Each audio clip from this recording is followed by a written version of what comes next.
शनिदेव को न्याय का, दंड का, कानून का, पुलिस का, अदालत का, सजा का, इन सब का स्वामी माना जाता है। तो जब भी सन की 7.5 आती है तो ये पुलिस केस, कोर्ट केस, दंड, अदालत, सजा, न्याय सब कुछ एक्टिवेट हो जाता है। तो उस समय होता क्या है, तो सबसे पहला जो बात दबी हुई थी, आपको लगता था कि वह मामला ही खत्म हो गया, वह विवाद जो है उभर करके सामने आ जाता है और आप फंस जाते हैं। आपकी एक छोटी सी जो गलती है वह बहुत बड़ा कानूनी रूप धारण कर लेती है। सिस्टम से आपका टकराव होने लगता है, अफसरों से आपकी बहसबाजी हो जाती है, आप पर झूठे आरोप लगने लगते हैं, झूठी FIR हो जाती है, आपका केस लंबा चलने लगता है और आपको तारीख पे तारीख मिलती रहती है। तो यदि आपके ऊपर भी कुछ ऐसा ही हो रहा है, कोई केस आप पर चल रहा है, तो अगर आप उससे बाहर निकलने के सटीक उपाय जो हैं वह जानना चाहते हैं, तो आपको सबसे पहले करना क्या है कि आपको हमारा ये WhatsApp नंबर दिया गया है, आप इसमें अपनी बर्थ डिटेल लिखिए और उस पर ये बताइए कि आप पर कौन सा केस चल रहा है। क्या आप पर पुलिस FIR है या FIR होने का आपको डर है, आप पर झूठे आरोप लगाए गए हैं, आपका विवाद सरकार से है या आपका विवाद पारिवारिक रूप से अपने ही लोगों से है या जमीन संबंधित कोई विवाद चल रहा है। इसकी आप पूरी जानकारी जब देंगे, आपकी कुंडली को हम विश्लेषित करेंगे और आपको हम सटीक उपाय बताएंगे। लेकिन इसका मतलब ये नहीं है, इस वीडियो के अंत में कुछ ऐसे सटीक उपाय आपको बताए जाएंगे कि अगर आप उनको भी फॉलो करते हैं तो उससे आपको निश्चित तौर पर रिलीफ मिलेगी। तो आप इस वीडियो को पूरा अंत तक देखते रहिए। इस वीडियो में आपको ये पता चल जाएगा कि आपके ऊपर वास्तविक रूप से आपकी कुंडली में कोई भी केस का योग बन रहा है या नहीं बन रहा है, और अगर बन रहा है तो वह किस तरह का बन रहा है। तो मित्रों, आप इस वीडियो को अंत तक जरूर देखिएगा। अब वीडियो अच्छा लगे तो वीडियो को आप लाइक, शेयर और सब्सक्राइब आप जरूर करिएगा। तो बंधुओं, जब भी 7.5 आती है तो व्यक्ति को काफी परेशानियां झेलनी पड़ती हैं। तो इस समय 3 राशियां ऐसी हैं, वह आपकी कुंभ है, मीन है, मेष है, जिनमें तीनों में सन की 7.5 चल रही है। तो सबसे पहले हम अपनी जो परिचर्चा है वह कुंभ राशि से शुरू करेंगे। अब कुंभ जो राशि है ये सन की सबसे ज्यादा फेवरेट राशि है, क्योंकि ये सन की मूल त्रिकोण राशि है। तो चूंकि सन की राशि है, सन का लगाव है इस राशि से, तो वो करते क्या है कि आपको ना तो केस जीतने देते हैं और ना केस हारने देते हैं। ऐसा क्यों होता है कि देखिए, शनि बिना पक्षपात के सब कुछ करते हैं।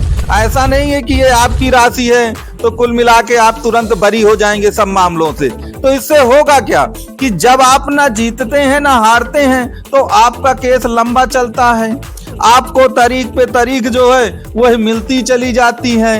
कभी केस ट्रांसफर हो जाता है, कभी पेंडिंग हो जाता है, कभी लिस्टेड हो जाता है, कभी उस पे स्टे ऑर्डर मिल जाता है, कहीं अन्य दांव, कानूनी दांव पे फंसने लगते हैं। तो कहने का तात्पर्य यह है कि जो कुंभ राशि है उसको सबसे ज्यादा दिक्कत है जब केस बहुत लंबा खींचता है।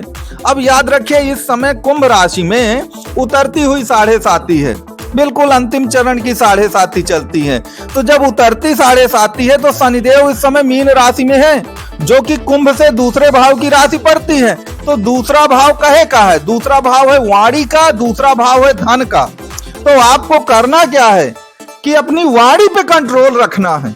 अगर आपने वाणी पे कंट्रोल नहीं रखा तो दूसरा भाव धन का भी है, फिर आप ज्यादा फंसेंगे और कुल मिला के आपका धन का जो विनाश है, धन का जो नुकसान है, वह आपको होता चला जाएगा। तो जो भी कुंभ राशि के जातक हैं उन्हें 2 बातों का ध्यान रखना है कि शनि की उतरती हुई 7.5 है, उतरती हुई 7.5 में शनि आपके दूसरे भाव पर आ गए हैं, और दूसरा जो भाव होता है वह आपकी वाणी का, आपके परिवार का और आपके धन का है।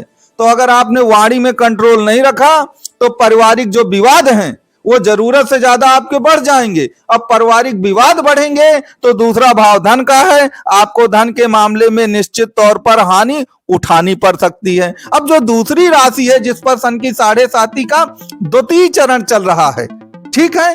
और द्वितीय चरण में क्या होता है कि शनि उसी राशि में आ जाते हैं जो आपकी राशि होती है। तो इस समय शनि मीन राशि में ही चल रहे हैं। तो आपको मालूम है कि आपकी राशि है मीन, अब मीन में ही आ गए हैं। तो मीन जो राशि होगी वो काहे का प्रतिनिधित्व करती है? वह आपके शरीर और मन का प्रतिनिधित्व करती है, क्योंकि चंद्रमा इस राशि में बैठा है आपकी कुंडली में। तो बस आप मन से टूटते चले जाएंगे। क्यों टूटेंगे? क्योंकि मीन माने पानी और मीन माने मछली। मछली जो है वो बिन पानी के नहीं जिंदा रह सकती है, और मछली और पानी दोनों इमोशंस का प्रतीक होती हैं। तो अगर आपने इमोशंस में आकर के कोई गलत काम कर दिया, आपने अपनी बुद्धि का प्रयोग नहीं किया, तो याद रखिए फिर आपको दिक्कतें आएंगी। तो इसके लिए आपको करना क्या है? इसके लिए एक चीज आप याद रखिएगा, बिना कागज देखे आपको कभी किसी की बात पे विश्वास नहीं करना है। अगर आपने कागज पत्री नहीं देखी या स्वयं कोई कागज पत्री कंप्लीट नहीं किया और आपने कोई काम करना शुरू कर दिया, तो फिर आपको क्या हो सकता है? आपको फिर दिक्कतों का सामना जो है वह करना पड़ सकता है। तो जो भी मीन राशि के जातक हैं वह अपने इमोशंस पे कंट्रोल रखें, ये याद रखिएगा। अगर आपने इमोशंस पे कंट्रोल नहीं रखा तो फिर आपको दिक्कतों का जो सामना करना पड़ सकता है। अंतिम जो राशि है वह आपकी मेष राशि है। देखिए, मेष राशि पर भी इस समय शनि की 7.5 का प्रथम चरण चल रहा है, और सबसे ज्यादा अगर डेंजर जोन में कोई राशि है तो वह मेष राशि है। क्यों? क्योंकि मेष का स्वामी है मंगल, और मंगल बहुत अभिमानी है, क्रोधी है। तो मंगल के लोग बहुत जोशीले होते हैं। वह अभिमान में आकर के, क्रोध में आकर के कुछ ऐसा कर बैठते हैं जो निश्चित तौर पर उनके जीवन को खराब कर देता है। और चूंकि इस समय शनि 12वें चल रहे हैं आपके, क्योंकि वो मीन राशि में है, तो मेष से 12वीं राशि पड़ती है मीन राशि। तो 12वां भाव कहे का है? 12वां भाव कोर्ट कचहरी का है, और 12वां भाव न्याय और दंड का भी है, और 12वां भाव नुकसान का भी है।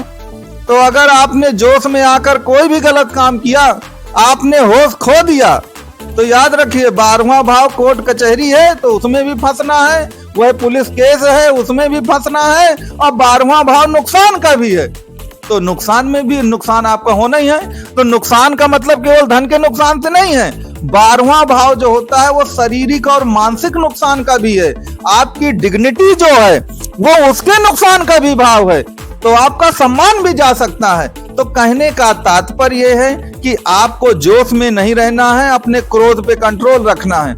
अगर आपने क्रोध पे कंट्रोल कर लिया तो निश्चित तौर पर आप इन मामलों से छुटकारा पाएंगे। अब देखिए, अंतिम रूप से आपकी कुंडली को देख करके बिल्कुल सटीक उपाय बताए जा सकते हैं, क्योंकि कौन सा ग्रह आपकी कुंडली में कहां पर बैठा है यह कुंडली देखने के बाद ही पता चलेगा। तो अगर आप कुंडली का कोई भी विश्लेषण जो है वो करवाना चाहें तो आपको ये नंबर प्रदान किए गए हैं। आप दिए गए नंबर पे आप कांटेक्ट जो है वो कर सकते हैं।